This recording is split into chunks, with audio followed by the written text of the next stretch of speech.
नमस्कार शेतकरी मित्रांनो, आपलं स्वागत आहे संदीप कृषी सेवा केंद्र या यूट्यूब चॅनलवर. तर मित्रांनो, आज आपण पाहणार आहोत एका अतिशय महत्त्वाच्या आणि मोठ्या योजनेबद्दल सविस्तर माहिती जाणून घेणार आहोत. ही योजना म्हणजे मुख्यमंत्री ग्रामीण पशुधन उद्योजकता विकास योजना.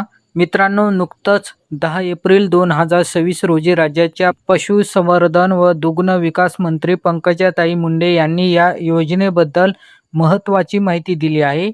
या योजनेचा मुख्य उद्देश म्हणजे पशुपालन हा फक्त पारंपरिक व्यवसाय न ठेवता त्याला एक उद्योगाच्या स्वरूपात विकसित करणं. मित्रांनो, या योजनेसाठी तब्बल 4,000 कोटी रुपयापेक्षा जास्त निधीची तरतूद करण्यात आलेली आहे. त्यामुळे ही योजना खूप मोठ्या प्रमाणावर राबवली जाणार आहे. आता सर्वात महत्त्वाचा प्रश्न, या योजनेत काय मिळणार? या योजनेअंतर्गत तुम्हाला 50 शेळ्या आणि 5 बोकड असा एक पूर्ण गट दिला जाणार आहे.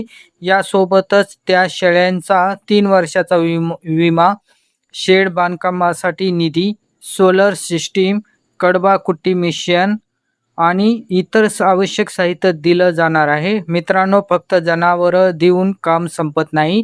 यावेळी सरकारने पूर्ण प्रोजेक्ट देण्यावर भर दिला आहे. म्हणजेच तुम्हाला व्यवसाय चालवण्यासाठी लागणाऱ्या सर्व सुविधा दिल्या जाणार आहेत.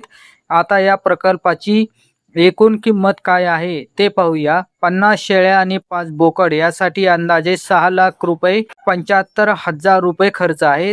त्याच्यानंतर 3 वर्षाचा विमा साधारण 1 लाख रुपयापर्यंत जातो.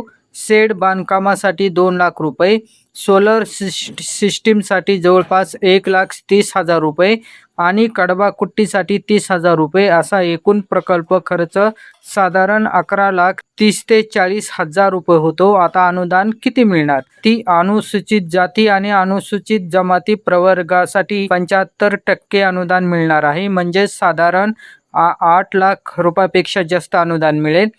तर ओपन आणि ओबीसी प्रवर्गासाठी 50% अनुदान मिळणार आहे.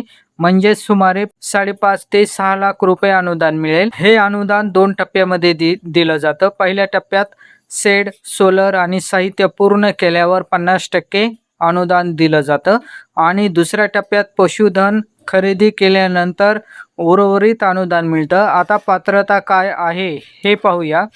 या योजनेसाठी सर्व प्रवर्गातील लाभार्थी पात्र आहेत. ओबीसी, एससी, एसटी आणि ओपन. परंतु प्राधान्य कोणाला मिळणार? अतिअल्प भूधारक, अल्प भूधारक, वनपट्ट्या धारक आणि महिला बचत गटातील सदस्यांना प्राधान्य दिलं जाणार आहे.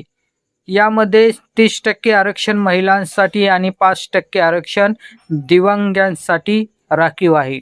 आता महत्त्वाची अट, लाभार्थ्याकडे स्वतःची जमीन असणं आवश्यक आहे.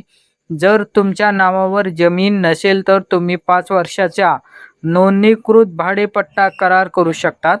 आता कागदपत्रे कोणती लागणार? 7/12 उतारा, 8 उतारा, भाडेपट्टा करार असल्यास प्रशिक्षण प्रमाणपत्र, आधार कार्ड, बँक पासबुक, जात प्रमाणपत्र लागू असल्यास बचत गट प्रमाणपत्र आणि दिव्यांग असल्यास UDID कार्ड. मित्रांनो, इथे एक खूप महत्त्वाची गोष्ट आहे, प्रशिक्षण प्रमाणपत्र. जर तुमच्याकडे प्रशिक्षण प्रमाणपत्र नसेल तर तुम्हाला अनुदान मिळण्यापूर्वी ते सादर करावं लागेल. तुम्ही तुमच्या गावाच्या पशुवैद्यकीय अधिकाऱ्याशी संपर्क करून प्रशिक्षणासाठी नोंदणी करू शकता. तसेच KVK केंद्रावर ही प्रशिक्षण उपलब्ध असतं. जर प्रशिक्षण नसेल तर किमान 2 वर्षाचा शेळी पालनाचा अनुभव असणं आवश्यक आहे. आता अर्ज प्रक्रिया कशी असेल? या योजनेसाठी ऑनलाईन अर्ज मागवले जातील. एप्रिल शेवट ते जूनच्या पहिल्या आठवड्यात अर्ज सुरू होण्याची शक्यता आहे.